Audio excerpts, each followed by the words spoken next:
नमस्कार, स्वागत आहे तुमचं माझ्या यूट्यूब चॅनलवर।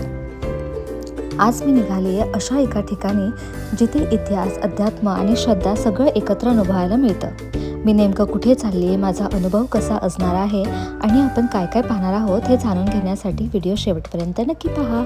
काही तासांच्या प्रवासानंतर मी पोहोचले आहे महाराष्ट्रातील एका अद्वितीय शहरात, ते म्हणजे नाशिक।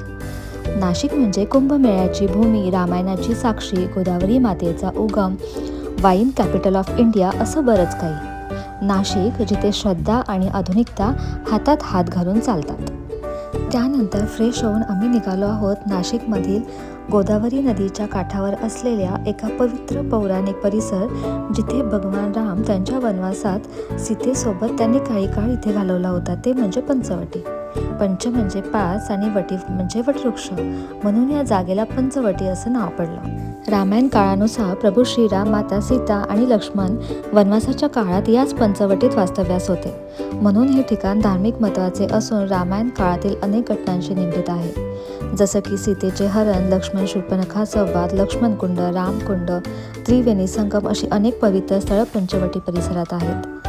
पंचवटीत प्रवेश करताना रामायण जणू जिवंत होतं असं वाटतं। सर्वप्रथम आम्ही भेट दिली सीता पर्णकुटिका, जिथे माते सीतेचं वास्तव्य होतं। त्यानंतर राम लक्ष्मण कुंड, जिथे प्रभू श्रीराम आणि लक्ष्मण स्नान करत। 12 वर्षांनी भरला जाणारा कुंभमेळा हा इथेच भरला जातो। त्यानंतर आम्ही पोचलो पंचवटीतील हृदय म्हणजेच काळाराम मंदिर। प्रभू श्रीरामांचे काळ्या पाषाणातील सुंदर मूर्ती येथे विराजमान आहेत। त्यानंतर पंचवटीतील आकर्षक केंद्रबिंदू म्हणजे 17 फूट उंच राममूर्ती। पंचवटीतील अतिशय अद्वितीय मंदिर म्हणजेच कपालेश्वर महादेव मंदिर। या मंदिरातील सर्वात विशेष गोष्ट म्हणजे इथे नंदी महाराजांची मूर्ती नाही। मान्यता आहे की भगवान शिवांच्या हातून झालेल्या ब्रह्महत्येतून मुक्त होण्यासाठी त्यांनी भिक्षाटन केले। भिक्षा मागताना त्यांच्या हाताला चिकटलेले ब्रह्मदेवांचे कपाल म्हणजेच मस्तक हे गोदावरी नदीच्या काठावर आल्यावर गळून पडले, म्हणूनच या जागेला कपालेश्वर असं म्हणलं जातं। मान्यता आहे की इथे दर्शन घेतल्याने पितृदोष आणि कर्मदोष कमी होतात। पंचवटी आणि तपोवन दर्शनानंतर आम्ही पोहोचलो गोदावरी घाटावर आरतीसाठी। नाशिकच्या घाटावर होणारी ही गोदा आरती एक आध्यात्मिक आणि मनमोहक अनुभव देते। गोदावरी नदीला दक्षिण गंगा असंही म्हटलं जातं।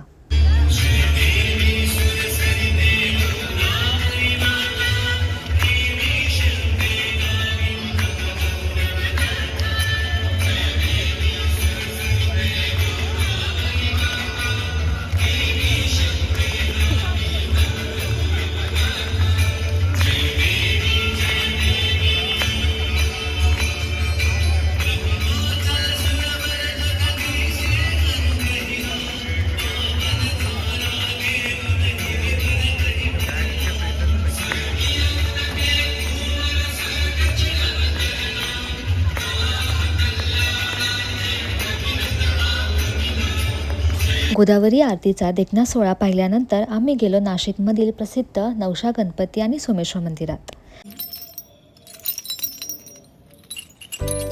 नवशा गणपती हा एक प्राचीन आणि जागरूक गणपती आहे, जो आनंदवल्ली येथे गोदावरीच्या काठावर आहे आणि पेशवेकालीन मंदिराचा भाग आहे। हा गणपती नवसाला पावतो म्हणून प्रसिद्ध आहे, जिथे भक्त आपली इच्छा पूर्ण करण्यासाठी घंटा बांधतात किंवा नारळ अर्पण करतात।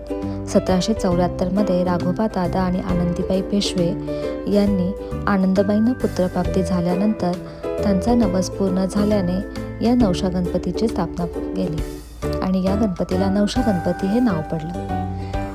मंदिराचा परिसर अतिशय प्रसन्न वातावरणाने भरलेला आहे। मंदिराच्या आवारात प्रत्येक प्रकारच्या घंटा तुम्हाला पाहायला मिळतील। हे याचं प्रतीक आहे की इथे केलेला नवस हा पूर्ण होतच होतो। त्यानंतर मंदिराच्या परिसरातच अतिशय सुंदर अशी शंभू महादेवाचं शिवलिंग आहे आणि मंदिराच्या समोर उंदीर मामांची सुंदर प्रतिमा आहे। याला थंडीमध्ये थंडी वाजू नये म्हणून ब्लँकेटने कव्हर केलेलं आहे। अतिशय सुंदर असं हे मंदिर आहे। सो जर तुम्ही नाशिकला आला असाल तर या मंदिराला एकदा भेट ही नक्कीच द्या। सोमेश्वर मंदिर नाशिकच्या उत्तरेस म्हणजेच नाशिक गंगापूर रस्त्यानजीक सुमारे 4 किलोमीटर अंतरावर गोदावरी नदीच्या काठी हे भगवान महादेवांचं मंदिर आहे। येथे स्वयंभू सोमेश्वर प्रकट झाले आहेत।